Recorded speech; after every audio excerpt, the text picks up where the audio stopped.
안녕하세요, 박미수 원장입니다. 오늘은 만성염증에 대해서 말씀을 드릴까 하는데요. 만성염증 많이 들어보셨는데 그냥 몸에 나쁜 거다, 그 정도는 알고 계신데 이게 얼마나 심각한 것인지 잘 모르시기도 하고 그냥 독소 같은 거 아닐까, 나쁜 거 아닐까, 그렇게 막연하게만 알고 계시는 분들이 많으실 것 같습니다. 오늘 찬찬히 말씀을 좀 나눠볼 건데요. 의외로 저희 병원에 오시는 분들의 원인 중에 90% 정도는 만성염증이 관여된 것입니다.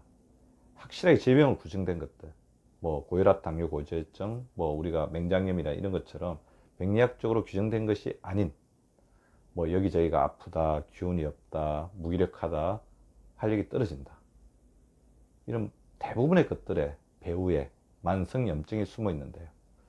과연 그러면 만성염증을 우리가 규정하려면 염증이 무엇인지 알아야 되겠죠.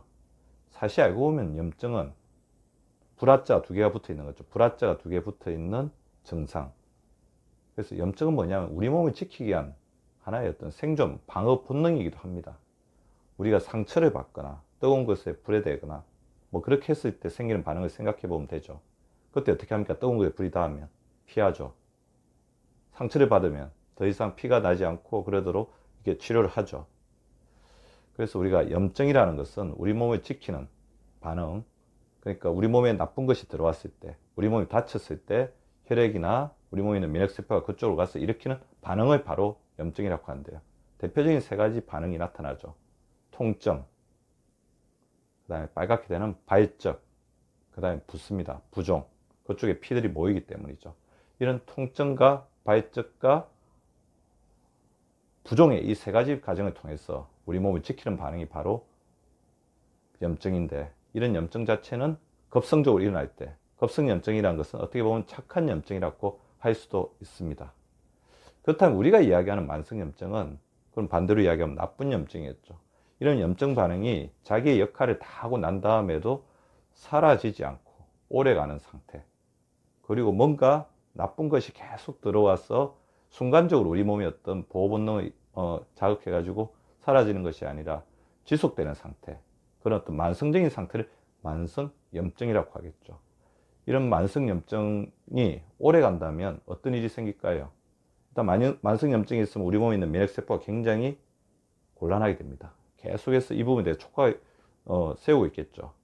피곤해지고 당황스럽고 곤란에 빠지죠. 그래, 면역세포의 기능이 떨어집니다. 그러다 보면 자기 세포도 공격하는 자가 면역 질환까지도 일으킬 수 있죠.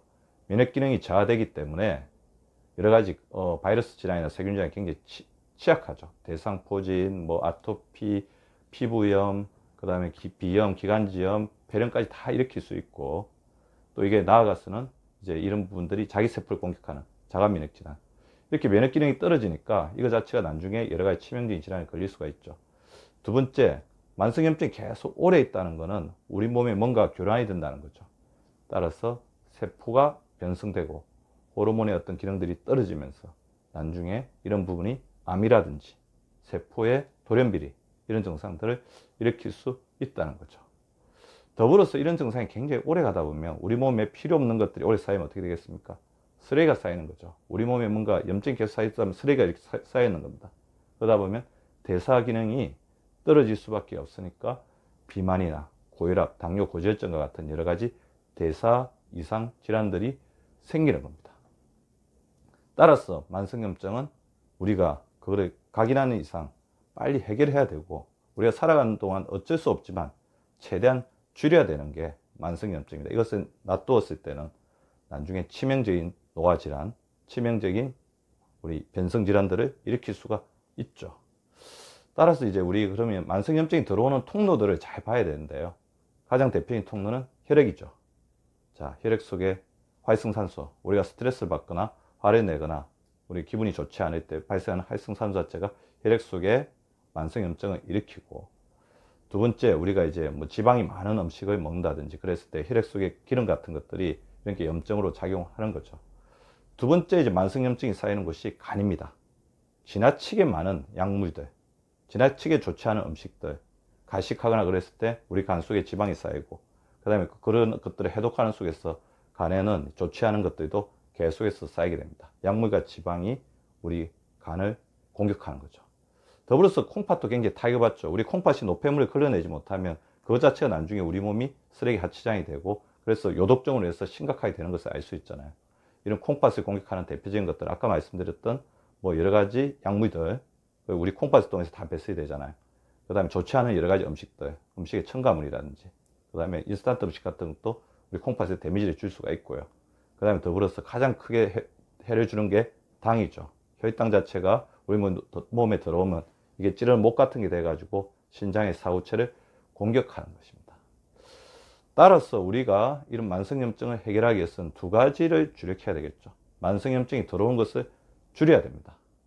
삿지 않아야 됩니다. 만성염증이 삿도록 하는 것들을 줄여야 되죠. 그래서 스트레스를 잘 조절하고 먹는 약물이라든지 그런 것들을 너무 지나치게 많이 먹지 않도록 자연치료 최대한 이제 발휘하는 것들이 굉장히 중요할 것 같고요. 만성염증 앓는 데 있어서 가장 중요한 게 지방이기 때문에 필요 이상의 어떤 체중, 가체중이 되는 것들 막아주는 게 굉장히 중요하죠. 체중 조절을 잘 해주는 게 중요합니다.